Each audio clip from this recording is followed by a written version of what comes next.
Hello guys, ನಿಮ್ಗೆಲ್ರಿಗೂ ನಾನೊಂದು crazy movie recommendation ತಗೊಂಡ್ಬಂದಿದ್ದೇನೆ. ಈ ಮೂವಿಯನ್ನು ಬ್ರೂಟಲಿಟಿ ಅಪ್ಪ ಅಂತ ಕರಿಬೋದು, ಅಷ್ಟೊಂದು ಬ್ರೂಟಲಿಟಿ ಇದರಲ್ಲಿ ತುಂಬಿ ತುಳುಕುತ್ತಾ ಇದೆ. ಸೊ ಈ ಮೂವಿಯನ್ನು ಮಕ್ಕಳಂತೂ ನೋಡೋಂಗಿಲ್ಲ, ಮಕ್ಕಳಿಂದ ದೂರ ಇಡಿ ಈ ಮೂವಿಯನ್ನು. ಅದರೊಟ್ಟಿಗೆ ಅಮ್ಮಂದ್ರೆಲ್ಲ ಇರ್ತಾರಲ್ಲ, ಅವರಿಗೂ ಈ ಮೂವಿ ಇಷ್ಟನೇ ಆಗಲ್ಲ, ನನಗೆ 100% ಶ್ಯೂರಿಟಿ ಇದೆ.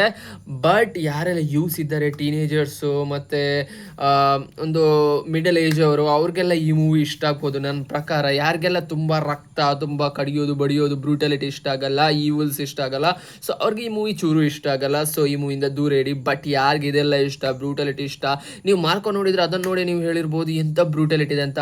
ಬಟ್ ಅದರ ಹತ್ರಷ್ಟಿದೆ ಇದರಲ್ಲಿ ಬ್ರೂಟಲಿಟಿ. ಸೊ ನಾನು ಮಾತಾಡ್ತಿರುವ ಈ ಮೂವಿಯ ಹೆಸರೇ ಈವಿಲ್ ಡೆಡ್ ಬರ್ನ್ ಅಂತ. ಇದರ ಮುಂಚಿನ ಮೂವಿ ಸಹ ಸಖತ್ತಾಗಿತ್ತು, ಅದರ ಹೆಸರು ನನಗೆ ಮಾಡ್ತೋಗಿದೆ, ಬಟ್ ಅದು ಸಹ ಈವಿಲ್ ಡೆಡ್ ಅಂತಾನೆ ಬರ್ತದೆ. ಬಟ್ ಈ ಮೂವಿ ನೆಕ್ಸ್ಟ್ ಲೆವೆಲ್ ಮಾಡಿದ್ದಾರೆ. ಇದರಲ್ಲಿ ಮೇನ್ಲಿ ಡೆವಿಲ್ಸ್ ಬಗ್ಗೆ ಇಲ್ಲಿ ಜಾಸ್ತಿಯಾಗಿ ಫೋಕಸ್ ಮಾಡಿದ್ದಾರೆ. ಯಾಕಂದರೆ ಡೆವಿಲ್ಸೇ ಇದರಲ್ಲಿ ತೋರಿಸೋದು. ಡೆವಿಲ್ ತನ್ನ ಸಾವನ್ನು ಅದು ಪಡ್ಲಿಕ್ಕೆ ಇಷ್ಟಪಡಲ್ಲ. ಸೊ ಆ ಸಾವಿಗೆ ಕಾರಣವಾಗುವ ಒಂದು ಕತ್ತಿ ಇರ್ತದೆ, ಆ ಕತ್ತಿಯಿಂದ ಮಾತ್ರ ಸಾಯಿಸಿದ್ರೆ ಈ ಡೆವಿಲ್ ಸಾಯೋದು. ಸೊ ಅದನ್ನು ನಾಶ ಮಾಡಲಿಕ್ಕೋಸ್ಕರ ಅದು ಬರುತ್ತೆ ಒಂದು ಫ್ಯಾಮಿಲಿ ಹತ್ರ. ಸೊ ಆ ಫ್ಯಾಮಿಲಿಯಲ್ಲಿ ಇರ್ತದೆ. ಆ ಫ್ಯಾಮಿಲಿಗೆ ಹೇಗೆಲ್ಲ ಅವರನ್ನು ಸಾಯಿಸ್ತದೆ, ಟಾರ್ಚರ್ ಕೊಟ್ಟು ಸಾಯಿಸ್ತದೆ, ಹೇಗೆ ಲಾಸ್ಟ್ಗೆ ಅಲ್ಲಿಂದ ಒಬ್ಳು ಬಚಾವಾಗಿ ಹೋಗ್ತಾಳೆ.